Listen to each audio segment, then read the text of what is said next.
Hello there, Chad Remington here, your lead expert reporter of the Prestigious Diamond Dynasty League. Here with you for a trade review.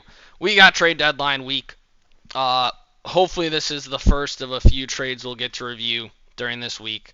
Um, we'll get right into it. I haven't really reviewed this trade too much, so this is straight off the cuff opinions right here.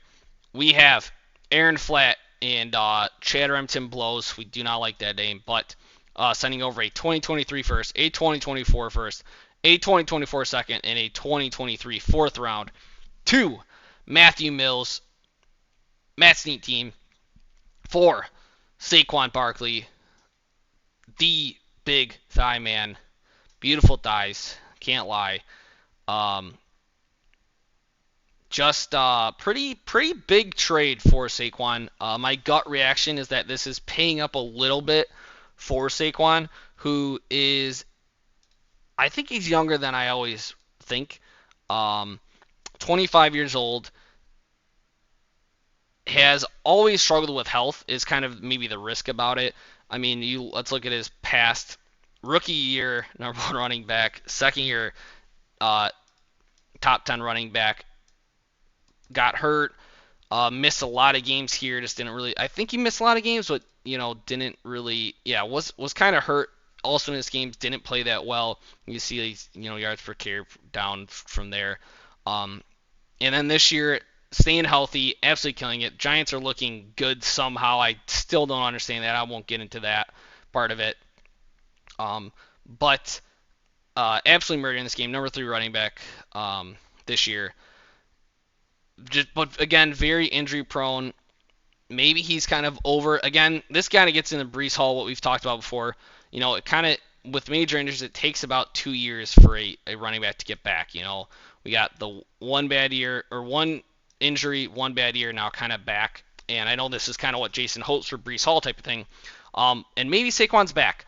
I just think maybe this was a little bit to pay up for him. But that being said, is that Aaron's team is looking pretty darn good, where Aaron kind of controls the value of this trade. If his team, I think there's a lot more risk on Aaron's side. If his team gets bounced first round, I think this is a pretty tough first round kind of matchup for this conference this year. And this becomes like an 8 or a 10 to 12 first round pick. The value is definitely going to be on Matt's side. And next year there's always the risk. Aaron's team this year is kind of a for example. Going this year, I think we probably rated Aaron's team number 1, but he ran into a lot of injuries. Javonte, Penny, Eli Mitchell just kind of came back. Cordarrelle was out for a lot, and his team, it's not getting any younger. His team, he does have some good young players though. Don't get me wrong, but I don't want to talk bad about his team because I don't think that's rightfully so. But Diggs, Devontae, are a little older. It means they're a little bit more injury prone. They're not old though. They're just a little more. Patterson's a 31, not a normal 31-year-old running back though. Barkley, we've already talked about his injury scares and history in the past. And I just again like Penny, Javonte kind of coming back. His team, I think Aaron's team will be good next year, but this is still that risk that injuries happen. Maybe Aaron misses the playoffs, and then again we're talking Matt wins the value of this trade by a pretty wide margin.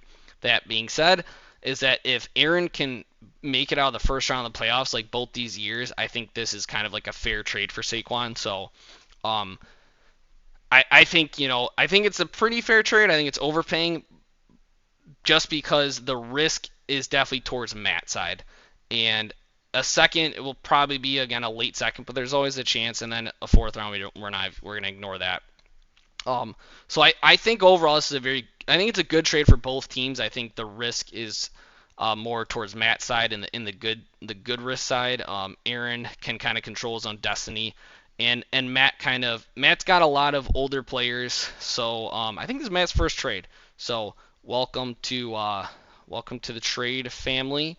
And he's got we've commented on his older players, so I think this is his first kind of major trade, maybe making that sign that he wants to get a younger team and build for the future, which I think is probably a good decision for Matt. So I think it's true.